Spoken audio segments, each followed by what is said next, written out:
बिस्मिल्लाहिर्रहमानिर्रहीम अस्सलाम वालेकुम नाज़रीन, मैं राना उज़ैर हूँ। 29 अक्टूबर 2025 बुध का दिन और आज की सबसे बड़ी ब्रेकिंग न्यूज़ के जिसका डर था आखिर वो हो चुका है। भारत की जानिब से पिछले कुछ दिनों पाकिस्तान को शदीद धमकियां दी जा रही थीं।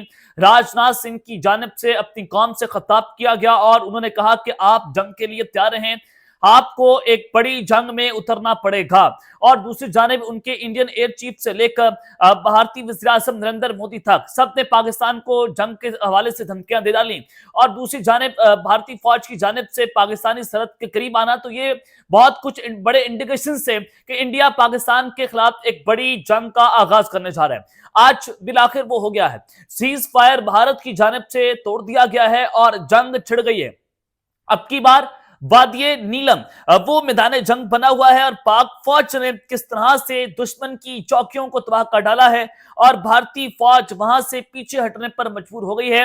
ये वहां की सूरत हाल क्या बताई जा रही है, वहां पर सोर्सेस क्या क्लेम कर रहे हैं और वादिये नीलम ने इस वक्त बेसिकली चल क्या रहा है। शदीद जंग जारी है, इस हवाले से मुकम्मल डिटेल्स, मुकम्मल तफसीलात आपके सामने बमा हकाइक और बमा सबूत रखी जाएंगी कि पाक इंडिया बॉर्डर का महाज एक मरतबा फिर से गर्म हो चुका है। और दूसरी जानिब अफगानिस्तान वाली साइड से भी कुछ अहम तरीन खबरें हैं जो आपके सामने रखनी है, लेकिन आगे बढ़ने से पहले मेरी आप सबसे दरख्वास्त कि चैनल को लाजमी सब्सक्राइब कर लें, बेल आइकन को दबा दें। आइंदा आने वाली अपडेट्स आपकी खिदमत में बर वक्त पेश होती रहें और कमेंट सेक्शन में पाकिस्तान जिंदाबाद, पाक फौज जिंदाबाद का नारा लगाना मत भूलिएगा। जनाब, पाकिस्तान के खिलाफ भारत ने एक टू फ्रंट वॉर का आगाज किया। पहले इन्होंने तालिबान को लॉन्च किया पाकिस्तान के खिलाफ और उस वजह से जो मुज़ाकरात नाकाम हुए, फिर डिफेंस मिनिस्टर ख्वाजा आसिफ की जानिब से कहा गया कि आप जो कह रहे हैं कि ये सुपर पावर्स का कब्रिस्तान है, अब अफगानिस्तान अपनी आवाम का कब्रिस्तान बनने जा रहा है और हमें देर नहीं लगनी। हमारे लिए सेकंड्स का काम है कि हम तालिबान की जो लीडरशिप है उनको उड़ा डालें और वहां पर एयर स्ट्राइक्स लॉन्च करें, टीटीपी के ठिकानों को तबाह बर्बाद कर दें। अब ये उधर से फिर तालिबान ने पाकिस्तान को धमकी दी और फिर एक टीटीपी के दहशतगर्द उसने एक तस्वीर खींची फैसल मस्जिद इस्लामाबाद के बाहर और उसमें लिखा हुआ था कि हम इस्लामाबाद पर हमला करेंगे अगर पाकिस्तान काबुल पर एयर स्ट्राइक्स को लॉन्च करता है। तो उन्होंने बताया कि इंडिया और भारत, अफगानिस्तान मिलकर अंदर से पाकिस्तान पर अटैक करेंगे, जिसके लिए जो खुद कुछ बमबार हैं वो इस्लामाबाद में दाखिल हो गए। और आज इस्लामाबाद जो इंडिया का इंडियन एयरफोर्स का C-17 ग्लोब मास्टर 3 जो ट्रांसपोर्टर एयरक्राफ्ट है वो आज अफगानिस्तान लैंड होता है। उसने बड़े सवालिया निशान खड़े करके रख दिया कि इंडिया की जानिब से क्या असला प्रोवाइड किया जा रहा है तालिबान को, क्या ड्रोन वहां पर भेजे जा रहे हैं कि आपने इस्लामाबाद के अंदर चढ़ाई करनी है और आपने वहां पर हमला करना है। तो इस हवाले से कुछ शक शुबहात का जो है वो इस वक्त उसका सामना है। और फिर जो इंडिया की फौजें हैं, 30,000 के करीब जो फौजी इनके पाकिस्तानी बॉर्डर के करीब आ गए और नया नोटम जारी होता है। और जो राजस्थान वाली सरहद है वहां पर भी फजाई हदूद को बंद कर दिया गया 30 अक्टूबर से 10 नवंबर तक। ये कल नया नोटम जारी हुआ भारत की जानिब से। उधर पाकिस्तान ने भी 30 अक्टूबर को जो फजाई हदूद है उसको बंद किया हुआ है। कराची इस वक्त हाई अलर्ट के ऊपर है। इस्लामाबाद, लाहौर और दीगर पाकिस्तान के जो बड़े बड़े शहर हैं वो वहां पर हमारी फौज, हमारी फजाइया मुकम्मल तौर पर हाई अलर्ट पर, किसी भी वक्त इंडिया बड़ा मिस एडवेंचर कर सकता है। अब तालिबान की जो रजीम है वो इंडिया के ख्वाब पूरे करने में नाकाम रही है। पाकिस्तान ने जो तबाहियां वहां पर फेरी हैं और फिर जो टीटीपी की इन्फिल्ट्रेशन जारी है, आज भी जो कुरम, बाजौर और दीगर इलाके हैं वहां पर भी पाक फौज ने जो दुश्मन की दरअंदाजी है उसको नाकाम बनाया और मुख्तलिफ जो भारतीय दहशतगर्द हैं टीटीपी के, उनको जहन्नुम वासिल किया है। और एक और बड़ी खबर थी कि आज हमारी जो मिलिट्री व्हीकल है, जो फौज की एक गाड़ी थी, उसको कुरम के इलाके में वहां पर आईईडी ब्लास्ट किया गया, जिसमें हमारे 6 सिक्योरिटी एहलकार जो है वो जामे शहादत नोश कर गए। तो इस तरह की खबरें जो है वो पाक अफगान बॉर्डर वाली साइड से आ रही थी। तो अब आपने खबर सुननी है कि जंग पाक इंडिया बॉर्डर पर छिड़ गई है। इंडिया की जानिब से सीज फायर तोड़ा गया है और फिर जो इंडिया ने किया वो भी आपके सामने रखता हूं। और फिर पाक फौज की जो जवाबी कार्रवाई हुई है, दुश्मन की कौन सी चौकियों को तबाह किया गया है, ये क्या खबर आ रही है, जरा आपने बड़ी गौर से खबरें सुननी है। जनाब, इस वक्त सिक्योरिटी राय वो क्या खबर दे रहे हैं कि भारत की जानिब से एक मरतबा फिर से सीज फायर के मुआहदे के खिलाफ वर्जी की गई है और वादिया नीलम जो LOC के ऊपर उनका जोरा सेक्टर है वहां पर वादी नीलम पर बिला इश्तियाल भारत की जानिब से फायरिंग की गई, जिसको आप अनप्रोवोक फायरिंग कहते हैं, और उसमें सिविल आबादी को निशाना बनाया गया है। सिविल आबादी को वादी नीलम में निशाना बनाया गया, यानी कि जो आजाद कश्मीर वाली एलओसी है, वहां पर ये शदीद जंग जारी रही।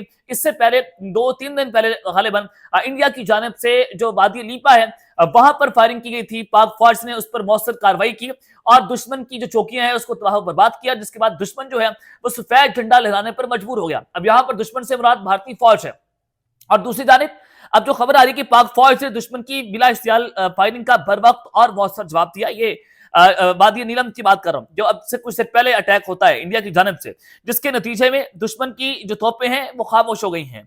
दुश्मन की फायरिंग का जवाब इंतहाई पेशा महारत और भरपूर अज़्म के साथ दिया गया है। ये सिक्योरिटी फ्राई की जानिब से एक मौका सामने आया। दूसरी जानिब अब जो मुख्तलिफ सोर्सेज कंफर्म कर रहे हैं वो खबरें भी सुन रहे हैं कि fresh exchange of fire between Pakistan and Indian army reported in Neelam valley. Pakistan और इंडिया के दरमियान शदीद फायरिंग का तबादला हुआ है नीलम वैली जो एलओसी है वहां पर, और 1 Indian post hit by Pakistani martyr. Pakistan के मार्टर्स गोले ने इंडिया की एक जो फौजी चेक पोस्ट है उसको जनाब निशाना बनाया है, और बताया जा रहा है कि वो उसको खातिर खार नुकसान पहुंचाया गया है। अगली खबर सुने कि India violate cease fire agreement against at Neelam again at Neelam valley. India ने नीलम वैली में एक मरतबा फिर से सीज फायर तोड़ दिया, और 2 दिन पहले वादी लीपा में हुआ था। अब वही सब कुछ नीलम वैली में, यानी कि इंडिया ने ट्रेलर दिखाना शुरू कर दिया, अपनी आवाम के अंदर चूरन बेचना शुरू कर दिया। अगर बिहार का इलेक्शन है तो बिहार का इलेक्शन कैसे जीत रहे हैं? पाकिस्तान के खिलाफ एक वॉर लाइक सिचुएशन बनाकर, जो 2-3 दिन से राजनाथ सिंह बयान आप दे रहे हैं कि पाकिस्तान के खिलाफ हमें अब जंग में उतरना होगा। अब बिहार के इलेक्शन में चूरन बेचने के लिए यह फैसला किया गया है कि पाकिस्तान पर फुल फ्लेज वार का आगाज किया जाए, और उसके लिए इन्होंने तालिबान को साथ मिलाया। तालिबान तो जाहिर है वो पाकिस्तान का मुकाबला नहीं कर सकते। अब इंडिया की एयरफोर्स पाकिस्तान का मुकाबला नहीं कर सकती, क्योंकि पाकिस्तानी जो हमारे पायलट्स हैं वो अब राफेल तैयारी उड़ाने जा रहे हैं, क्योंकि फ्रांस ने यह फैसला किया कि वो यूएई को और कतर को भी राफेल तैयारी देगा। अब उनके जो ट्रेनर्स होंगे वो पाकिस्तानी पायलट्स होंगे। India once again violated ceasefire agreement open unprovoked firing on Jora sector on LOC Neelam and targeted civilian population. वही खबर की सिविलियन पॉपुलेशन को निशाना बनाया, और जोरा सेक्टर है जनाब ये वादी नीलम का, वहां से ये खबरें आ रही हैं कि पाक इंडिया बॉर्डर जो है एक मरतबा फिर से उसका महाज गर्म हो चुका है। अब इंडिया की बेसिकली प्लानिंग्स जो है वो आपने समझना है कि ये जो 2 फ्रंट वॉर का आगाज हुआ है, अफगानिस्तान वाली साइड से भी दुश्मन हमारे ऊपर हावी होने की कोशिश कर रहा है, और टीटीपी इन्फिल्ट्रेट करने की कोशिश करती है, और पाकिस्तान उधर भी बिजी है। और कल रात को भी पाक फजाइया की जानिब से जो BLA के खुफिया ठिकाने हैं, जो भारतीय प्रॉक्सी वॉर लड़ रही है अंदर पाकिस्तान के, उनके ठिकानों को तबाह बर्बाद किया गया। अब जो भारत के एलओसी आजाद कश्मीर वाली साइड है वहां से इंडिया की जानिब से अटैक किया गया है, यानी कि ये 3 फ्रंट कहें तो कहना गलत नहीं होगा कि पाकिस्तान इस वक्त 3 फ्रंट के ऊपर अपनी जंग लड़ रहा है। पाकिस्तान को डिस्टेबलाइज करने की कोशिश की जा रही है, तालिबान भी इंडिया की प्रॉक्सी वार लड़ रहे हैं। अब इस सारी सिचुएशन में हमारी फजाइया मुकम्मल तौर पर हाई अलर्ट के ऊपर है, और अब की बार जो होगा, जो मेरे जराए बताते हैं कि पाकिस्तान वो टेक्नोलॉजी इस्तेमाल करेगा जो दुश्मन के वहम गुमान पे भी नहीं होगी। ये पाकिस्तान बड़ा वाज़ेह कर चुका है। हाइपरसोनिक मिसाइल्स का हमने उसका हालिया दिनों के अंदर टेस्ट किया, और उधर से जो अमेरिका के जो जासूसी वाले हथियारे हैं वो भी पाकिस्तान और इंडिया के बॉर्डर के करीब आए, और वो अरेबियन सी में तमाम तर तैयारियां लेकर गए हैं, क्योंकि इंडिया की हवाले से ये इंटेलिजेंस इंफॉर्मेशन जो है मौजूद है कि इंडिया पाकिस्तान पर बहुत बड़ा अटैक लॉन्च करने जा रहा है, जिसके लिए डोनाल्ड ट्रंप ने नरेंद्र मोदी को दिवाली के मौके पर कॉल भी की, और उन्होंने ये बड़ा वाज़ेह तौर पर मैसेज पहुंचाया कि अगर तुमने ये जंग लड़ी तो आपको बहुत बड़े और संगीन कॉन्सिक्वेंसेस का सामना करना पड़ेगा। और उधर से जो चाइना है उन्होंने चिकन नेक के 40 किलोमीटर दूर जो है वहां पर अपनी नया फौजी अड्डा तैयार कर लिया है, और वहां से भी अब इंडिया को मुकम्मल तौर पर घेरा गया है। और बांग्लादेश वाली साइड वो पाकिस्तान, आप जानते हैं कि हमारे जो जनरल साहिब शमशाद मिर्जा हैं, joint chief of staff committee, उनकी जानिब से बांग्लादेश का दौरा किया गया, और उन्होंने भी चिकन नेक का दौरा किया, जिसके बाद पूरे इंडिया मीडिया के ऊपर जो सूरत हाल थी वो किसी शौक से कम नहीं थी। दायरा इंडिया जो है वो बहुत परेशान है। एक तो उनके अंदर अवाम का प्रेशर है, उनकी अपोजिशन का प्रेशर है, और अपनी अवाम के अंदर चूरन बेचने के लिए, नैरेटिव बिल्ड करने के लिए ये पाकिस्तान के खिलाफ एक बहुत बड़ी वार शुरू करने जा रहे हैं। मैं इस हवाले से मुकम्मल डिटेल्स आपके सामने रखता रहूंगा, लेकिन अब तक के तफसीलात हैं कि बाद ये नीलम में इस वक्त शदीद जंग जो है वो जारी है। अब तक के लिए इतना ही, अपना ख्याल रखिएगा, और इस लाजमी रखने अल्लाह ने के बाद पाकिस्तान जिंदाबाद।